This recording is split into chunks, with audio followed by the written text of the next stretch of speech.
जय भोलेनाथ की शिव महापुराण कथा। शतरुद्र संहिता 24वां अध्याय। भगवान शिव पिपलाद अवतार का वर्णन। भगवान शिव के पिपलाद अवतार का वर्णन। नंदीश्वर जी बोले, हे प्राज्ञा, अब आप महेश्वर के पिपलाद नामक भक्ति वर्धक अन्य अवतार को अत्यंत प्रसन्नता से सुनिए। महाप्रतापी भृगु वंश में उत्पन्न महान शिव भक्त तथा मुनि श्रेष्ठ जिन चेवन पुत्र विप्र दधीचि के विषय में मैं पहले कह चुका हूँ और उन्होंने ही शुरू के साथ युद्ध में विष्णु को पराजित किया तथा महेश्वर की कृपा प्राप्त कर देवताओं सहित विष्णु को शाप दिया था। उनकी सुवर्चा नामक भाग्यवती महापतिव्रता एवं साध्वी पत्नी थी, जिन्होंने देवताओं को शाप दिया था। उन मुनि ने उन्हीं सुवर्चा के गर्भ से अनेक लीलाएं करने में प्रवीण तेजस्वी महादेव पिपलाद इस नाम से उत्पन्न हुए। सूत जी बोले, नंदीश्वर के इस अद्भुत वचन को सुनकर हाथ जोड़कर तथा सिर झुकाकर मुनि श्रेष्ठ सन्नत कुमार कहने लगे। सन्नत कुमार बोले, हे महाप्राज्ञ, हे नंदीश्वर, हे तात, आप साक्षात शिव स्वरूप हैं।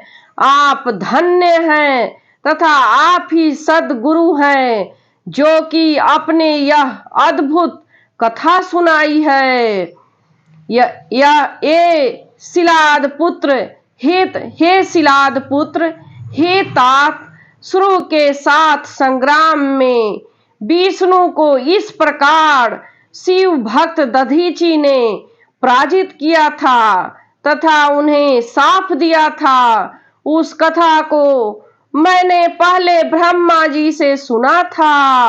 अब मैं पहले सुवर्चा के द्वारा देवताओं को दिए गए शाप के वृत्तांत को तथा बाद में कल्याण के निवास भूत पिपलाद चरित्र को सुनना चाहता हूँ।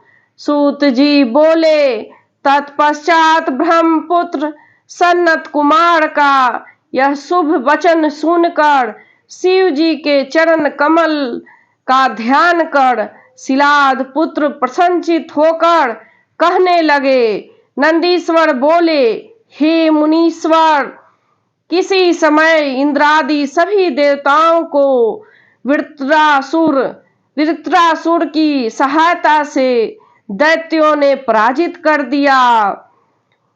तब उन सभी देवताओं ने सहसा दधीचि मुनि के आश्रम में अपने श्रेष्ठ अस्त्रों को फेंक दिया और तत्काल पराजय स्वीकार कर ली। इसके बाद शीघ्र ही इंद्र आदि सभी पीड़ित देवता एवं ऋषिगण ब्रह्मलोक गए तथा अपना वह दुख निवेदित किया। देवताओं के वचन को सुनकर लोक पितामह ब्रह्मा ने उनसे तत्वष्टा का सारा मंतव्य यथार्थ रूप से कह दिया।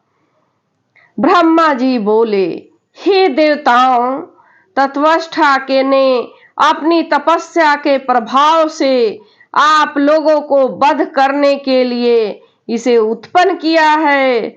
संपूर्ण दैत्यों का स्वामी यह वृत्र महान तेजस्वी है। अतः आप लोग वैसा प्रयत्न कीजिए जिस प्रकार इसका वध हो सके। हे प्राज्ञा, मैं धर्म की रक्षा के लिए वह उपाय आपको बता रहा हूँ। आप इसे सुने। जो जितेंद्रिय तथा तपस्वी दधीचि नामक महामुनि हैं, उन्होंने पूर्व काल में शिव जी की आराधना कर वज्र के समान हड्डियों वाला होने का वरदान पाया था। आप लोग उनके पास जाकर अस्थियों के लिए याचना कीजिए, वे अवश्य दे देंगे, इसमें संशय नहीं है। इसके बाद उन अस्थियों से दंड वज्र का निर्माण कर निसंदेह वृत्रासुर का वध कीजिए। नंदीश्वर जी बोले, हे मुने, ब्रह्मा का यह वचन सुनकर देव गुरु बृहस्पति तथा देवताओं को साथ लेकर इंद्र शीघ्र ही दधीचि ऋषि के उत्तम आश्रम पर आए। वहां सुवर्चा सहित मुनि को बैठे देखकर गुरु एवं देवताओं सहित इंद्र ने हाथ जोड़कर विनम्र हो आदर पूर्वक उन्हें प्रणाम किया। तत्पश्चात देवताओं सहित देवराज इंद्र ने, जो स्वार्थ साधन में बड़े दक्ष थे, अपने प्रयोजन में तत्पर होकर के मुनीश्वर से यह वाक्य कहा। शुक्र बोले, हे मुने,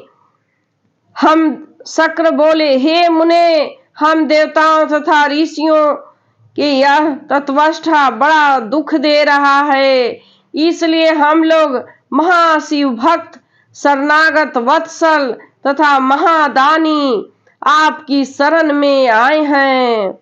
विप्र, आप अपनी वज्रमयी अस्थियां हमें प्रदान कीजिए, क्योंकि हम लोग आपकी हड्डियों से वज्र का निर्माण कर देवद्रोही वृत्रासुर का वध करना चाहते हैं। इंद्र के द्वारा इस प्रकार कहे जाने पर परोपकार परायण उन मुनि ने अपने स्वामी शिव का ध्यान करके अपना शरीर छोड़ दिया। वे मुनि कर्म बंधन से छुटकारा पाकर शीघ्र ही ब्रह्मलोक चले गए। उस समय वहां फूलों की वर्षा होने लगी और सभी लोग आश्चर्यचकित हो गए। तदंतर इंद्र ने शीघ्र ही सुरभि गौ को बुलाकर उसके द्वारा उन्हें चटवाया और उनकी अस्थियों से अस्त्र निर्माण करने के लिए विश्वकर्मा को आज्ञा प्रदान की। उनकी आज्ञा प्राप्त करके विश्वकर्मा ने शिव जी के तेज से अत्यंत दृढ़ वज्रमयी उन अस्थियों से संपूर्ण अस्त्रों का निर्माण किया।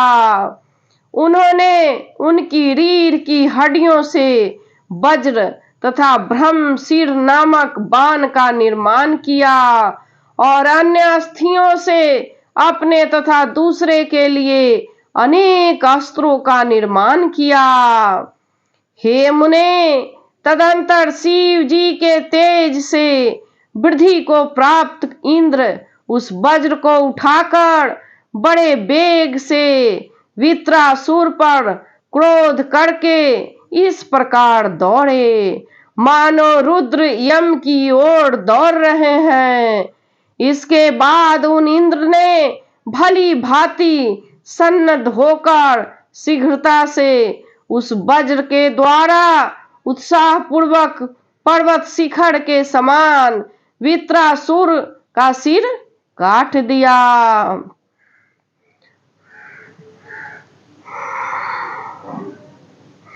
हे तात, उस समय देवताओं के महान प्रसन्नता हुई।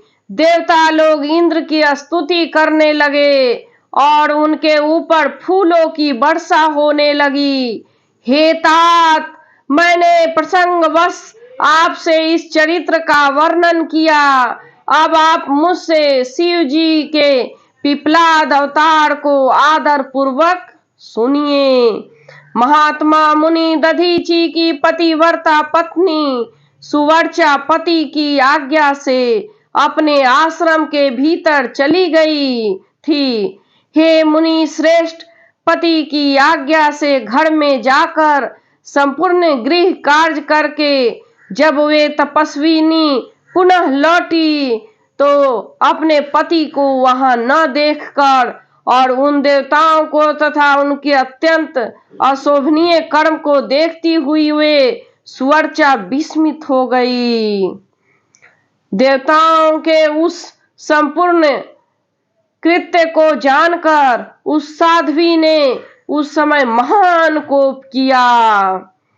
इसके बाद ऋषिवर की पत्नी सुवर्चा ने अत्यधिक रुष्ट होकर उन्हें शाप दिया। सुवर्चा बोली, हे देवगणों, तुम लोग अत्यंत दुष्ट, अपना कार्य साधने में दक्ष, अज्ञानी और लोभी हो, इसलिए इंद्र सहित सभी देवता आज से पशु हो जाएं। ऐसा उन्होंने कहा। इस प्रकार उन तपस्विनी मुनि पत्नी सुवर्चा ने इंद्र सहित उन सभी देवताओं को शाप दे दिया। उसके बाद उन मनस्विनी पतिव्रता ने अपने पति के लोक में जाने की इच्छा की और अत्यंत पवित्र काष्ठों की चिता बनाई। उसी समय उन्हें आश्वस्त करती हुई शिव प्रेरित तथा सुखदायिनी आकाशवाणी ने मुनि पत्नी उन सुवर्चा से कहा। आकाशवाणी बोली, हे प्राज्ञ, तुम दुस्साहस मत करो, मेरे उत्तम वचन को सुनो।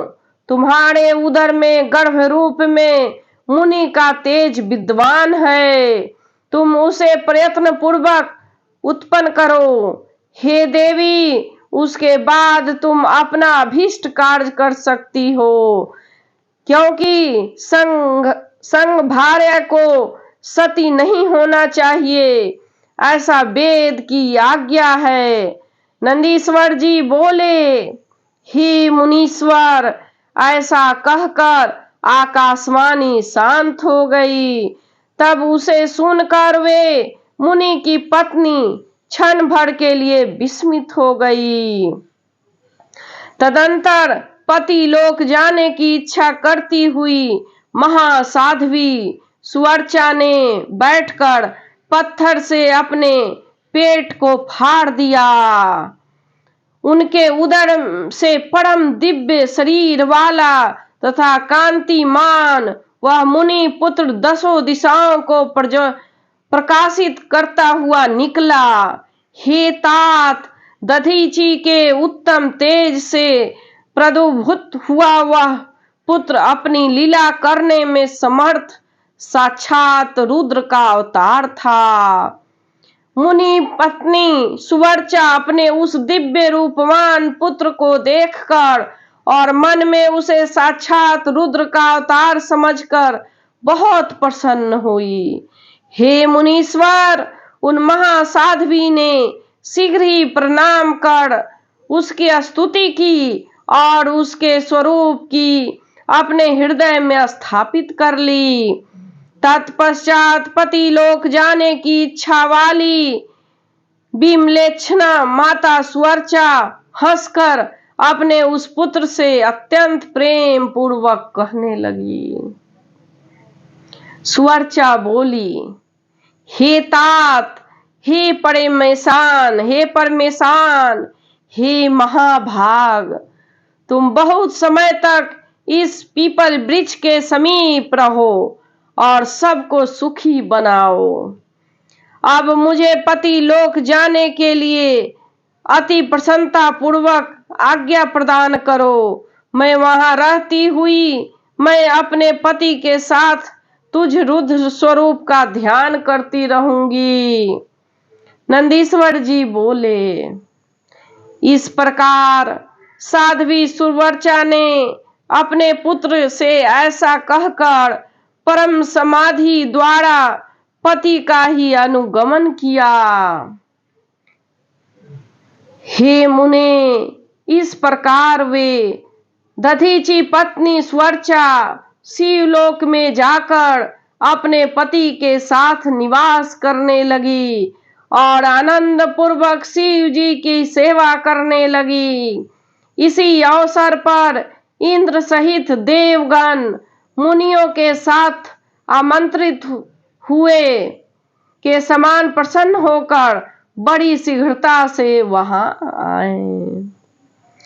दधीची के द्वारा सुवर्चा के गर्भ से पुत्र रूप में पृथ्वी पर शिव जी के अवतरित हुआ जानकर हर्षित हो ब्रह्मा तथा विष्णु भी अपने गणों के साथ अति प्रसन्नता पूर्वक वहां पहुंचे और मुनि पुत्र रूप में अवतरित हुए उन शिव जी को देखकर सबने प्रणाम किया और हाथ जोड़कर उनकी स्तुति की।